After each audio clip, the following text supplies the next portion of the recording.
Hi, I'm part of Team MVESC, and we've been working this summer to identify students at risk of not graduating from high school.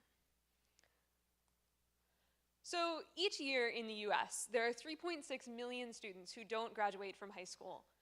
Of these, many will go on to face elevated risks of unemployment, poverty, and incarceration.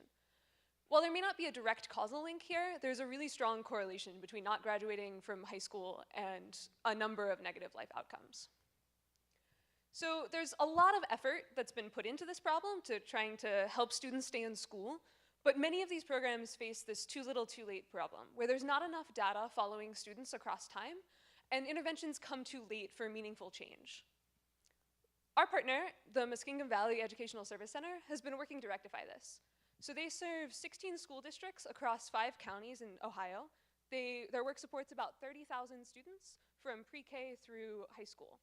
And we've been working with them this summer because they've collected an impressive data set spanning 10 years across these 16 school districts. So our goal has been focused particularly on pushing this point of prediction earlier. While it is more difficult to make predictions earlier on because there's less data available at that point in time, an earlier prediction gives teachers actual time to make interventions that can have a real effect in a student's life. So in the classes of 2015 and 2016, we can track about 2,100 students from 6th grade through 12th grade. Of these, 209 did not graduate.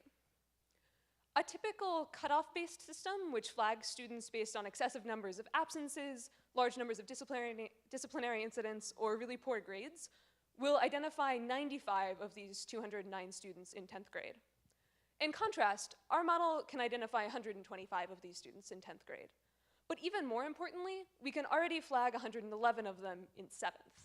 So while our predictions are a little bit more accurate in 10th grade, this 7th grade model gives 3 additional years for teachers to help these students get back on track.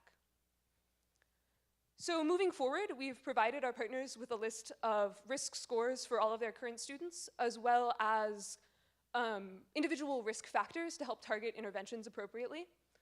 And they've also been working to get a data dashboard into the hands of all of their teachers, which will allow all of these predictions and risk factors to be readily available to teachers as they go about their work. We're also publishing all of our code, so all of our code will be freely available, and this will allow both our partners to kind of refresh predictions and get risk scores and factors for their new classes as they come in, but also for other educational institutions to take the work that we've done this summer and incorporate it into their own systems where all of this work can continue to support their efforts to ensure that all students are successful. Thank you.